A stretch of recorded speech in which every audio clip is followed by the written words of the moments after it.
बाबा माझं ऐकून तरी घ्या. आपण आता की नाही धान्याची शेती केली पाहिजे. राहुल बेटा, ज्या कामाची आपल्याला पूर्ण माहिती नसते त्यात आपण हात घालता कामा नये.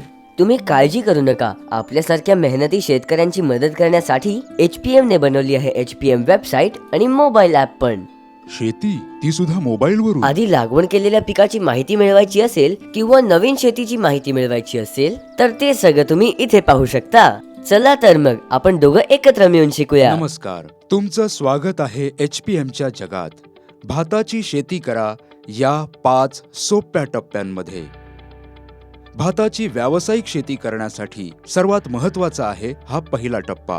बीज रोवण्यापासून आरोपणाची प्रक्रिया, जी पूर्णपणे या गोष्टीवर अवलंबून आहे की आपण धान्याच्या रोपाची पूर्ण काळजी घेऊन ते रोप जमिनीत कशा प्रकारे रोवतो आहोत. पण रोपाची पूर्ण काळजी कोण घेणार? बिंदास घेईल तुमच्या रोपाची पूर्ण काळजी. हे योग्य प्रमाणात पाण्यात मिसळा. प्रति एकरी अंदाजे 120 ते 160 ग्रॅम वापरा. बिंदास आपल्या पिकाला राईस्ट ब्लास्ट सारख्या बुरशी आणि हळूहळू रोपाची पानं नष्ट करणाऱ्या कितीतरी आजारांपासून सुरक्षित ठेवतं. जर तुम्हाला ब्लास्ट आजार झाल्याचा संशय आला तर लगेच बिंदासची फवारणी करा. नर्सरीमध्ये रोप तयार झाल्यानंतर तुम्ही अंदाजे प्रति एकरी 7.5 किलो $4Gचा वापर करा, जेणेकरून पिकाला आतल्या आत खाऊन पोकळ बनवणाऱ्या बोरर कीटकापासून आपलं पीक सुरक्षित राहील. जेव्हा हे रोप मोठ्या शेतात रोवण्यासाठी तयार होईल तेव्हा त्यांना इथून काढण्याच्या 7 ते 10 दिवस आधी आम्ही या रोपांवर कीटकनाशकाची फवारणी करतो. आता ही धान्याची रोपं पूर्णपणे तयार आहेत शेतात नेऊन त्यांची रोपणी करण्यासाठी. हे बघायला तर खूप सोपं वाटतंय. मेहनत केल्याने कोणतेही काम सोपे होऊन जाते बाबा. आपण आता पुढे शिकूया का? हो बेटा, चांगल्या कामाला कधी उशीर करू नये. धान्याची शेती करण्याचा दुसरा टप्पा आहे शेताची नांगरणी. उगवलेले धान्य किंवा नर्सरीला मोठ्या शेतात रोवण्याच्या 2 किंवा 3 आठवड्याआधी त्या शेताची नांगरणी सुरू केली पाहिजे. ही नांगरणी जवळपास 15 सेंटीमीटरची असते.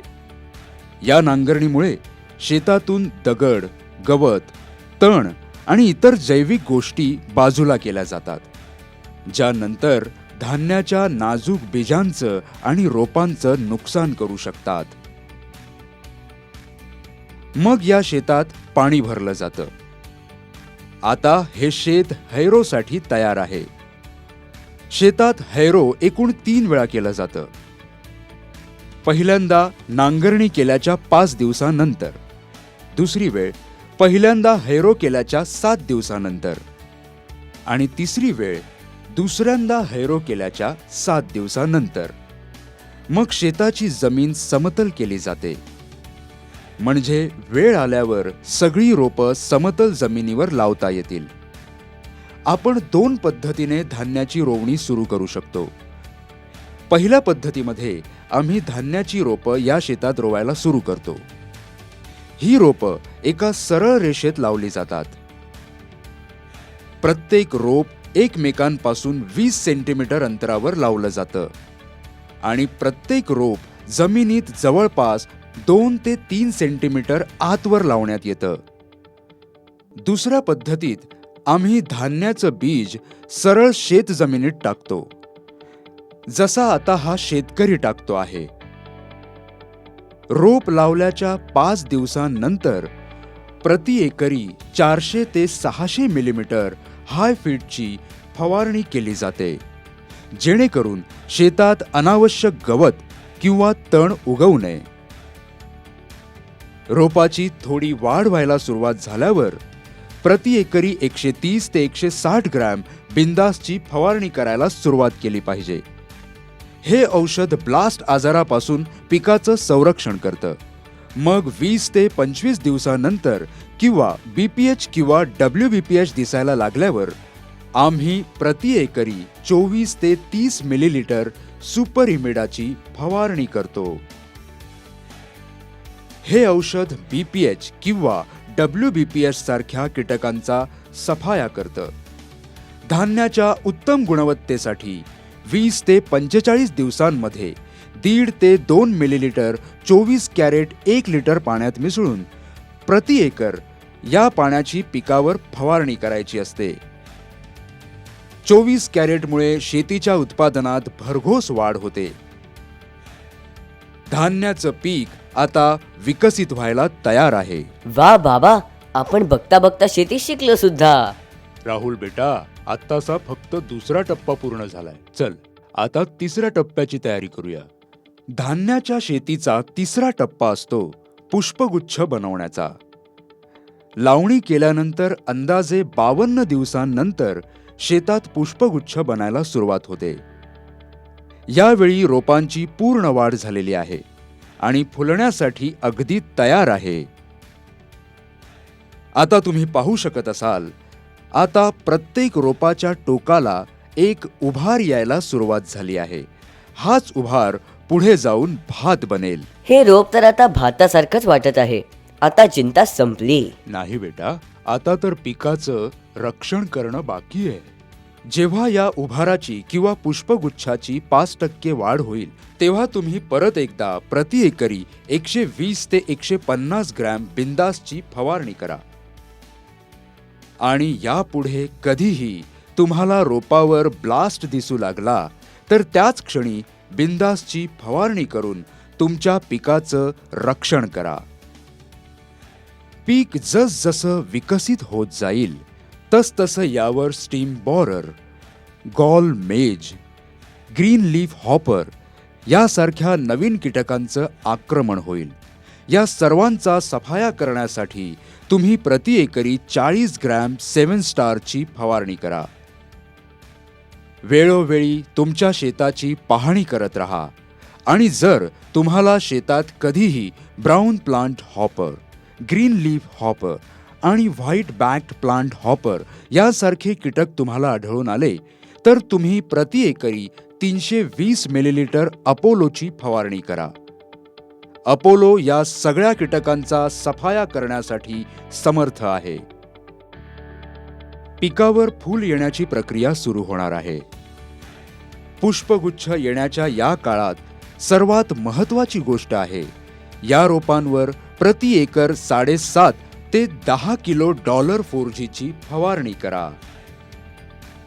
कारण या कालावधीत लीफ फोल्डर आणि होल मॅगट सारख्या कीटकांपासून पिकांचं रक्षण होऊ शकते. बाबा, जसजशी आपल्या पिकाची वाढ होत आहे तसतसे आपल्या शेतीवर नवीन नवीन कीटक हल्ला करत आहेत. घाबरू नकोस बेटा, HPM आहे ना आपल्या मदतीला. आता धान्य पिकायला सुरुवात होणार आहे. पण बाबा, तुम्हाला कसं कळलं की आता धान्य येणार आहे म्हणून? मी एक शेतकरी आहे बेटा. एकदा का या पुष्पगुच्छाची पूर्ण वाढ होऊन ते लटकायला लागलं तर समजायचं आता धान्य पिकणार आहे. चल आपण पुढे बघूया की धान्य पिकताना आपल्याला कोणत्या गोष्टींची काळजी घ्यायची आहे. धान्य शेतीचा चौथा टप्पा सर्वात नाजूक आहे, कारण धान्य पिकायला लागलं आहे आणि यावेळी पिकावर ब्लास्ट आजाराचा सर्वात जास्त परिणाम दिसू लागतो. यामुळे या आजारापासून वाचण्यासाठी पिकांवर प्रति एकरी 300 ग्राम स्टफची फवारणी करून धान्य आणि पान नष्ट करणाऱ्या ब्लास्ट आजाराचा सफाया करा. आजपासून पुढच्या 7 दिवसात पिकावर भाताच्या लोंब्या यायला सुरुवात होईल. लक्षात ठेवा, भाताच्या पिकाचा सर्वात मोठा शत्रू आहे सेथ ब्लाइट, ज्याचा दुष्परिणाम तुम्ही सध्या बघत आहात. यापासून वाचण्यासाठी आपल्याला 300 मिलीलिटर बॉन्ड 007ची फवारणी प्रति एकरी करावी लागेल, जेणेकरून आपली रोपं कधीही आजारी पडू नयेत. काही कीटक अजूनही शेतीचं नुकसान करू शकतात, म्हणून आपल्याला दुसऱ्यांदा 7 स्टारची फवारणी करायची आहे, जेणेकरून GLH, BPH, WBPS सारख्या हॉपर प्रजातीच्या कीटकांपासून आपल्या पिकाचं रक्षण होऊ शकेल. आणि तरीही जर तुम्हाला कीटक आढळले तर 24 ते 30 मिलीलिटर सुपर इमिडाची प्रति एकरावर फवारणी करा. हे उरल्या सुरल्या कीटकांचा सुद्धा सफाया करेल. यावेळी पीक पूर्णपणे सुरक्षित आहे. शेवटी आपल्या मेहनतीचं फळ आपल्याला मिळणारच आहे. मेहनत करणाऱ्यांचं कधीच नुकसान होत नाही. आता फक्त एकच टप्पा बाकी आहे. चल तो सुद्धा बघून घेऊया. धान्याचं रोप आता पिकणार आहे. या संपूर्ण प्रक्रियेला जवळपास 30 दिवसांचा कालावधी लागतो. पाऊस किंवा तापमान कमी असल्यास हे पीक तयार व्हायला जास्त कालावधी लागतो.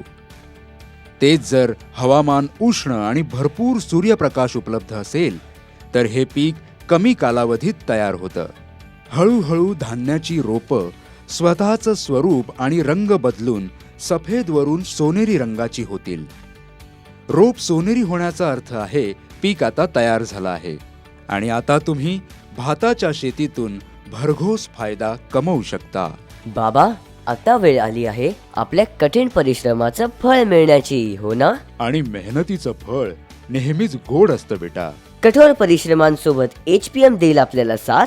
शेतकऱ्यांना ज्यामुळे मिळेल सुखाचा घास. हो बेटा, कारण HPM ची वेबसाईट आणि मोबाईल ॲप 24 तास आहे तुझ्या आणि माझ्यासारख्या सर्व शेतकऱ्यांच्या मदतीसाठी तयार.